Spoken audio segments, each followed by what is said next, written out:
Isaiah chapter 4. In that day, 7 women will take hold of one man and say, "We will eat our own food and provide our own clothes. Only let us be called by your name. Take away our disgrace." In that day, the branch of the Lord will be beautiful and glorious, and the fruit of the land will be the pride and glory of the survivors in Israel. Those who are left in Zion, who remain in Jerusalem, will be called holy, all who are recorded among the living in Jerusalem. The Lord will wash away the filth of the women of Zion. He will cleanse the blood stains from Jerusalem by a spirit of judgment and a spirit of fire. Then the Lord will create all over all of Mount Zion, and over those who assemble there a cloud of smoke by day and a glow of flaming fire by night. Over everything the glory will be the canopy. It will be a shelter and shade from the heat of the day, and a refuge and hiding place from the storm and rain. Isaiah chapter 5. I will sing for the one I love, a song about his vineyard. My loved one had a vineyard on a fertile hillside. He dug it up and cleared it of stones and planted it with the choicest vines. He built a watchtower in it and cut out a winepress as well. Then he looked for a crop of good grapes, but it yielded only bad fruit. Now you dwellers in Jerusalem, and people of Judah, judge between me and my vineyard. What more could have been done for my vineyard than I have done for it? When I looked for good grapes, why did it yield only bad? Now I will tell you what I'm gonna do to my vineyard. I will take away its hedge, and it will be destroyed. I will break down its wall, and it will be trampled. I will make it a waste land, neither pruned nor cultivated, and briars and thorns will grow there. I will command the clouds not to rain on it. The vineyard of the Lord Almighty is the nation of Israel, and the people of Judah are the vines he delighted in, and he looked for justice, but saw bloodshed, for righteousness, but heard cries of distress.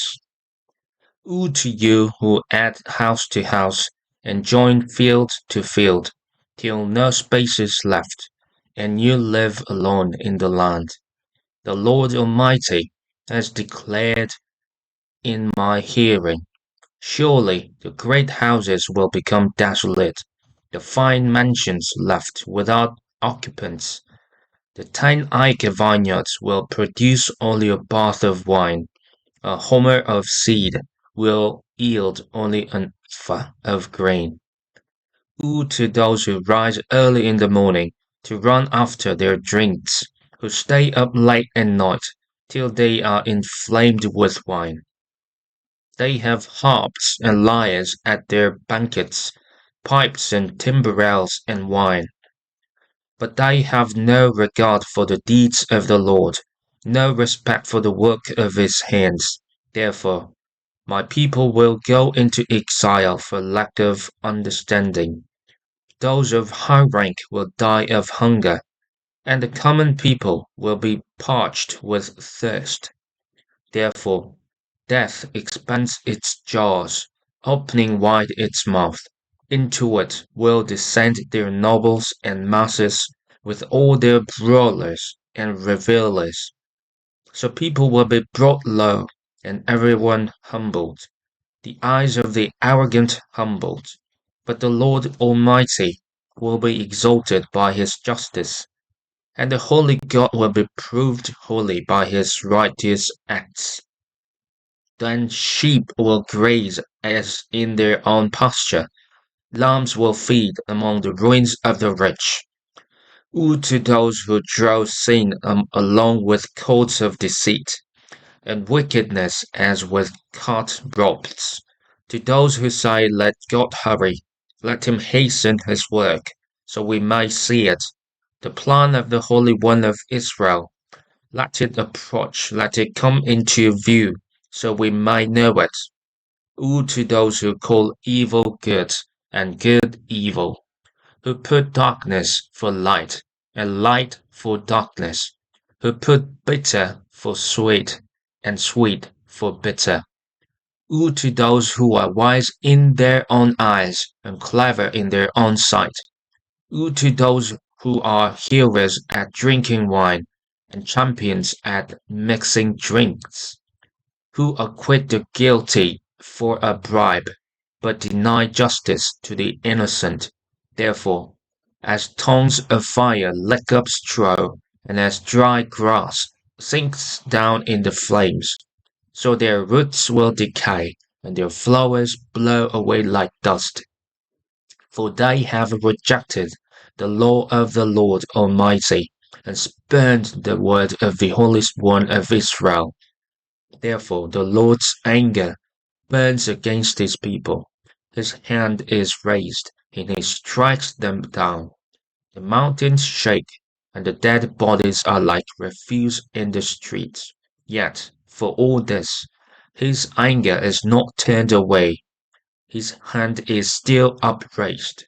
He lifts up a banner for the distant nations. He whistles for those at the ends of the earth. Here they come, swiftly and speedily. Not one of them grows tired or stumbles. Not one slumbers or sleeps. Not a belt is loosened at the waist. Not a sandal strap is broken. Their arrows are sharp, all their bows are strong. Their horses' hoofs seem like flint. Their chariot wheels like a whirlwind. Their roar is like that of the lion. They roar like young lions. They growl as they seize their prey and carry it off with no one to rescue. In that day they will roar over it like the roaring of the sea. And if one looks at the land, there is only darkness and distress. Even the sun will be darkened by clouds. Isaiah chapter 6. In the year that King Uzziah died, I saw the Lord high and exalted, seated on a throne, and the train of his robe filled the temple. Above him were seraphim, each with 6 wings. With 2 wings they covered their faces, with 2 they covered their feet, and with 2 they were flying. And they were calling to one another, Holy, holy, holy is the Lord Almighty. The whole earth is full of his glory.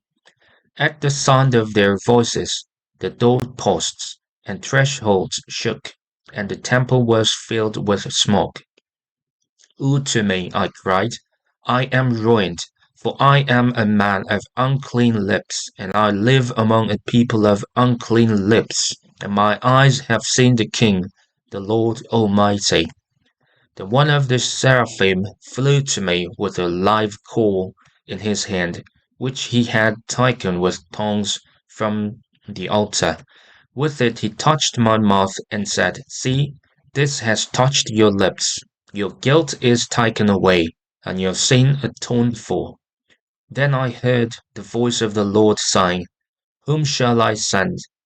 And who will go for us? And I said, Here am I, send me. He said, Go and tell this people, Be ever hearing, but never understanding. Be ever seeing, but never perceiving. Make the hearts of this people calloused, make their ears dull, and close their eyes. Otherwise they might see with their eyes, hear with their ears, understand with their hearts, and turn and be healed. Then I said, For how long, Lord? And he answered, Until the cities lie ruined, and without inhabitants, until the houses are left deserted, and the fields ruined and ravaged, until the Lord has sent everyone far away, and the land is utterly forsaken. And though a tenth remains in the land, it will again be laid waste.